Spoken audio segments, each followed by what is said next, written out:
sometimes the right path is not the easiest one.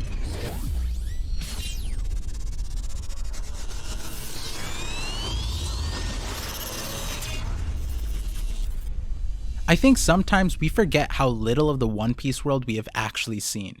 We have seen a lot, but not close to everything. That being said, Oda has been introducing us to the elements outside of our main storyline to acclimate us to just how vast the world he created really is. All that being said, we have followed Luffy and the Straw Hats in their arduous path, and I think that is noteworthy when we are looking at the other characters. So today I want to talk about the other paths and how they connect to our main story. So if you're new to my channel, the way I view the world is by making connections. So let me connect you to my vision, the ParVision. So from Marco, we learn just how vast the Grand Line is. Whether it's hyperbole or not, Marco seems to be someone who is knowledgeable of the world, and he stated that there's over 20 million islands in One Piece. The islands and their magnetic configurations remain a mystery to us within the story, but as Nami said, most of the islands are birthed from the undersea volcanoes that typically take hundreds if not thousands of years to form an island.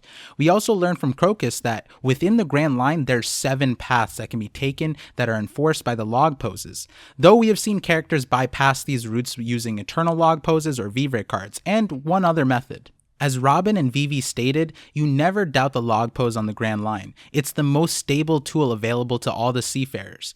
All that being said, the One Piece world is vast, and the Grand Line is the most exciting part of the world, and that is only a small percentage of the world. And it's crazy just how large the One Piece world is because it has 2 calm belts around the Grand Line, or, the One Piece world's equator, if you will.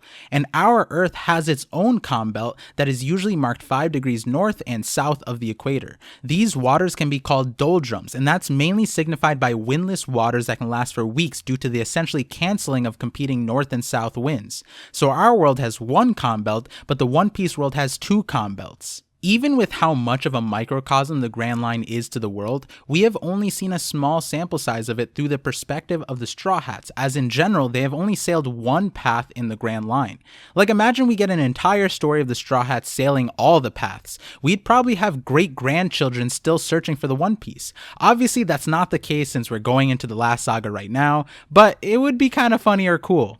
So now that we understood just how little of the world we have seen through Luffy, let's talk about how ridiculous his path was. There was not a single chill island in his path. He went from a dictator to a civil war torn country, then the sky, the government's courthouse, then to a warlord's island, then Navy headquarters, and I think you get the picture.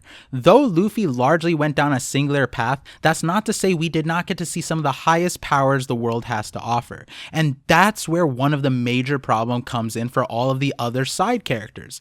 Luffy, being the main character, absorbed all of the action, and within the story we know the characters grow through resistance. By resisting overwhelming power, the characters respond by overcoming it through their own means. And what am I getting at here? Well, there's a whole discussion about why mainly Kid, but also Law, have such poor showing of Haki. They both understand and are aware of it, but it's well understood that Luffy far surpasses their Haki proficiency, and that is largely due to Rayleigh's training.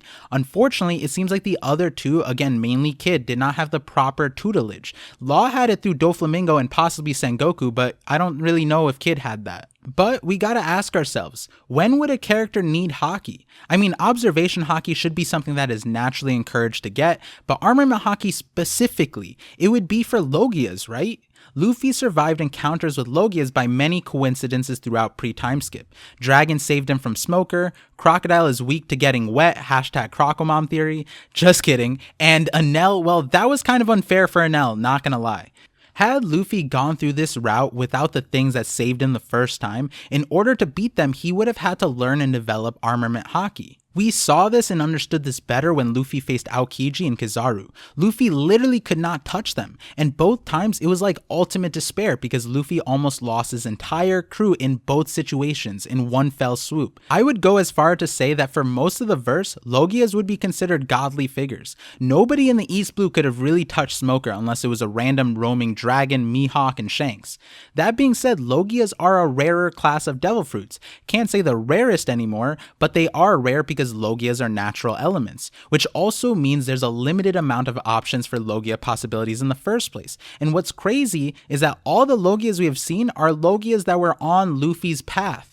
To list them: smoke, sand, fire, lightning, ice, darkness, light, magma, swamp, snow, and gas. And now, yes, a lot of people speculate Emu might have the ocean or water Logia, and it's possible Green Bull has some kind of plant Logia somehow. But that aside, with that list, there's not really much left for natural elements. It seems like Oda is staying away from making an Earth Logia because so far anything involving terraforming things are paramecias, like the Push Push fruit or Pika and Inazuma's fruit. Also within the Logias, we have Crocodile Sand Logia and Caribou Swamp Logia, which in my previous video I highlighted how that alone encompasses so much natural terrain since it's so versatile. Also, when it comes to metals, it seems like Oda is also making those paramecias like Jozu and non-canonly Tesoro. And then the most important Logia is Caesar's Gas Logia.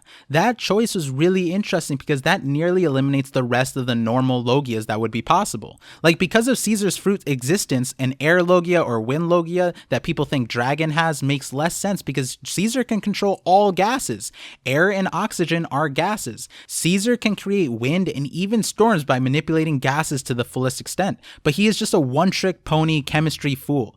Give Nami that fruit and she'd solo the verse. Now, Dragon could get a wind or air Logia, but then it would be an inferior fruit to Caesar's, which is why I don't think Oda is going to do that to Dragon. And the main stretch to the Logia category is Blackbeard's fruit, for obvious reasons, and one of the main ones being darkness isn't an element, but I get how it can fit into this category without even excluding it as a Zoan fruit.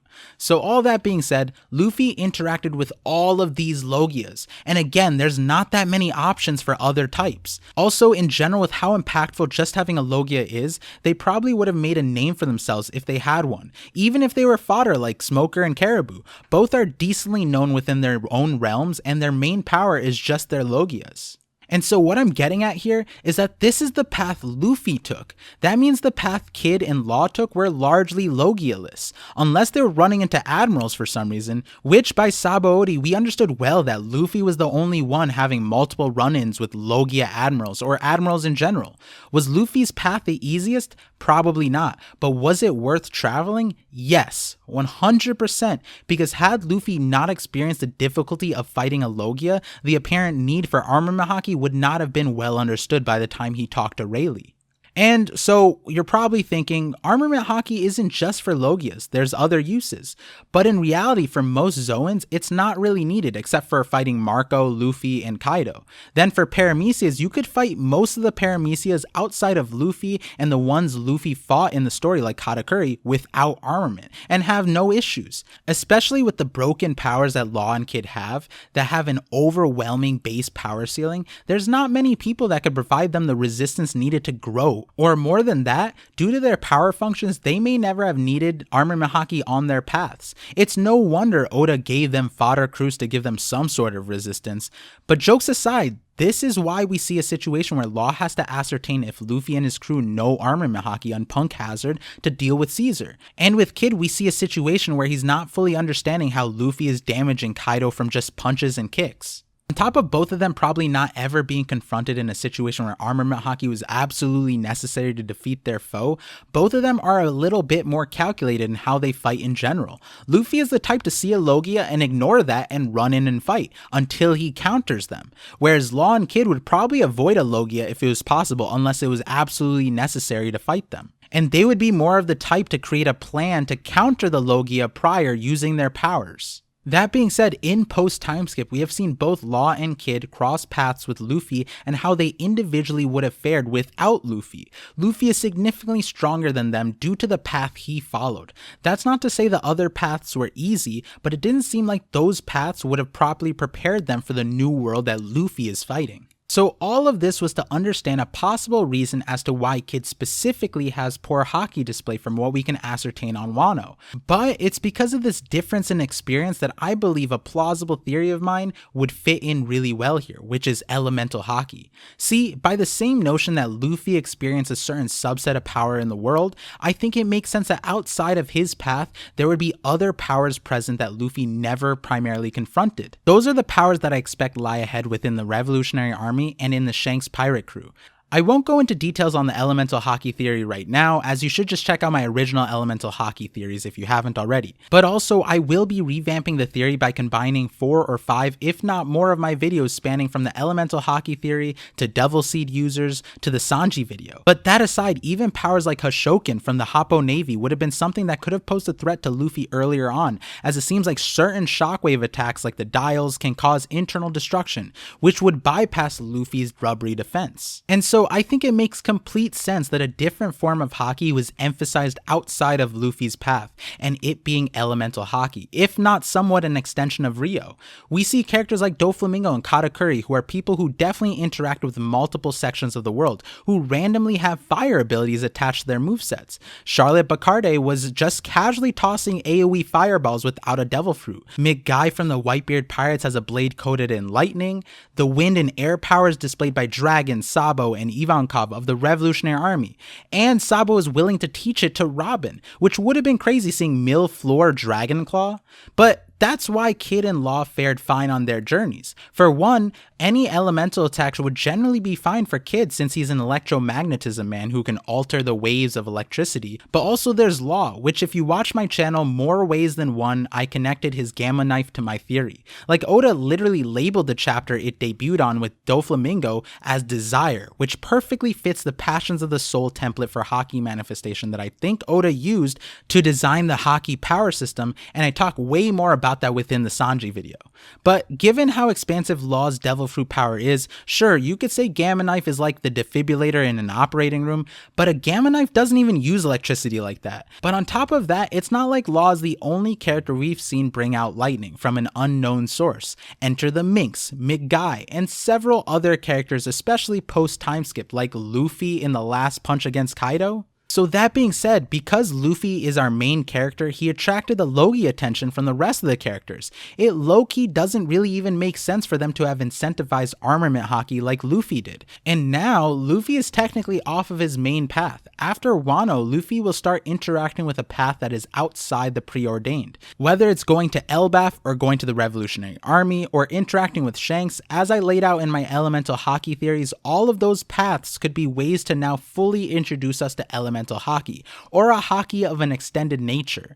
Again, it's not that elemental Haki would be a new power system, but rather a power system that has been introduced to us throughout the series, ever since Sanjay's Diable Jambe, if not earlier with Pearl on Baratie, for example. And just like all the other Haki, we were shown it in a small way prior to it being fully established to us, the viewers, as a concrete power. Many of the other powers that have gone unexplained in the series largely tie back to the elemental Haki theory in a seamless way. That being said, another extension of elemental Haki powers is that especially if Imu is immortal or has lived long enough to master elemental Haki, which lifespan is a huge limiting factor on the peak levels of this power, then Imu might present themselves as the ultimate villain that has mastery of elemental Haki.